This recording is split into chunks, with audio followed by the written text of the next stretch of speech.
Strega Nona, an original tale written and illustrated by Tomie dePaola. Now I'd like to talk about how these three books are related before we begin the story.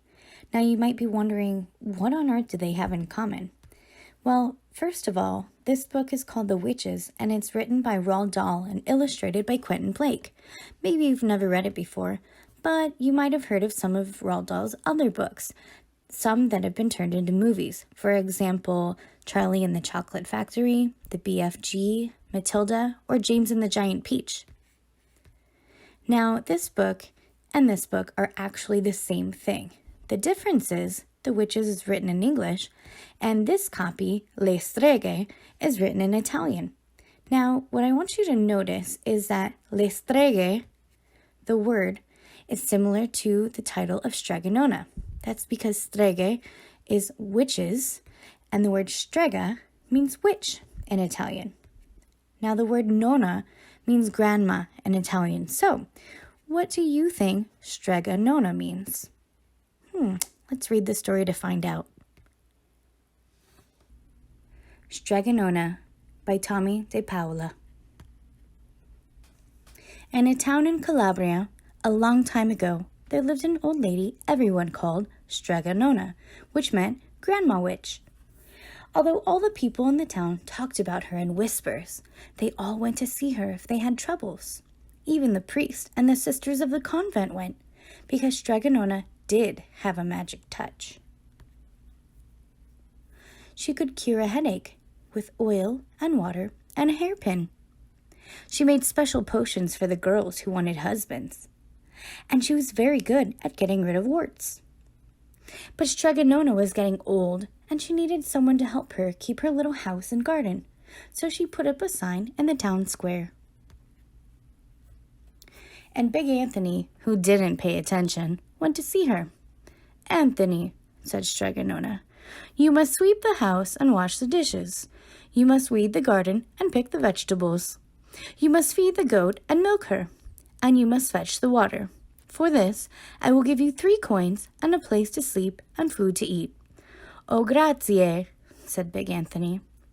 "The one thing you must never do," said Strega Nona, "is touch the pasta pot. It is very valuable, and I don't let anyone touch it." "Oh, yes," said Big Anthony. And so the days went by. Big Anthony did his work, and Strega Nona met with the people who came to see her for headaches and husbands and warts.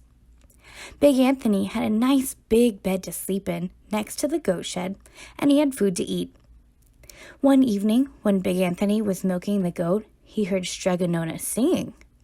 Peeking in the window, he saw Strega Nona standing over the pasta pot. "Bubble, bubble, pasta pot, boil me some pasta nice and hot. I'm hungry and it's time to sup. Boil enough pasta to fill me up." And the pasta pot bubbled and boiled and was suddenly filled with steaming hot pasta. Then Strega Nona sang, "Enough, enough, pasta pot. I have my pasta nice and hot, so simmer down my pot of clay until I'm hungry another day."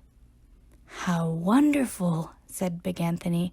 "That's a magic pot for sure." And Strega Nona called Big Anthony in for supper. But too bad for Big Anthony, because he didn't get to see Strega Nona blow 3 kisses to the magic pasta pot. And this is what happened. The next day, when Big Anthony went to the town square to fetch the water, he told everyone about the pasta pot. And naturally, everyone laughed at him because it sounded so silly, a pot that cooked all by itself. "You'd better go and confess to the priest, Big Anthony," they said. "Such a lie." And Big Anthony was angry, and that wasn't a very good thing to be. "I'll show them," he said to himself. "Someday I will get the pasta pot and make it cook, and then they'll be sorry." That day came sooner than even Big Anthony would have thought, because 2 days later, Strega Nona said to Big Anthony, "Anthony, I must go over the mountain to the next town to see my friend, Strega Amelia. Sweep the house and weed the garden. Feed the goat and milk her, and for your lunch there is some bread and cheese in the cupboard. And remember, don't touch the pasta pot." "Oh, yes, yes, Strega Nona," said Big Anthony. But inside he was thinking, "My chance has come." As soon as Strega Nona was out of sight, Big Anthony went inside, pulled the pasta pot off the shelf, and put it on the floor. "Now let's see if I can remember the words," said Big Anthony. And Big Anthony sang, "Bubble, bubble, pasta pot, boil me some pasta nice and hot. I'm hungry and it's time to sup, boil enough to fill me up." And sure enough, the pot bubbled and boiled and began to fill up with pasta. "Aha!" said Big Anthony, and he ran to the town square, jumped on the fountain, and shouted, "Everyone get forks and plates and platters and bowls. Pasta for all at Strega Nona's house. Big Anthony has made the magic pasta pot work." And of course everyone laughed, but ran home to get forks and plates and platters and bowls. And sure enough, when they got to Strega Nona's, the pasta pot was so full it was beginning to overflow. Big Anthony was a hero. He scooped out pasta and filled the plates and platters and bowls. There was more than enough for all of the townspeople, including the priest and the sisters from the convent.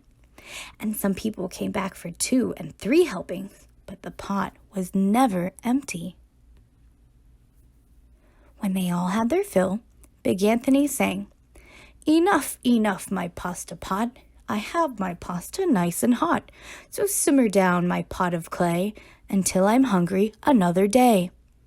But alas, he did not blow the 3 kisses. He went outside, and to the applause of the crowd, Big Anthony took a bow. He was so busy listening to compliments from everyone that he didn't notice the pasta pot was still bubbling and boiling, until a sister from the convent said, "Oh, Big Anthony, look!" And pasta was pouring out of the pot all over the floor of Strega Nona's house and was coming out the door. Big Anthony rushed in and shouted the magic words again, but the pot kept bubbling. He took the pot off the floor, but pasta kept pouring from it. Big Anthony grabbed a cover and put it on the pot and sat on it.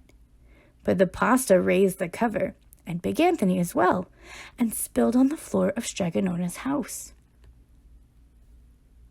"We must protect our town from the pasta," shouted the mayor. "Get mattresses, tables, doors, anything to make a barricade."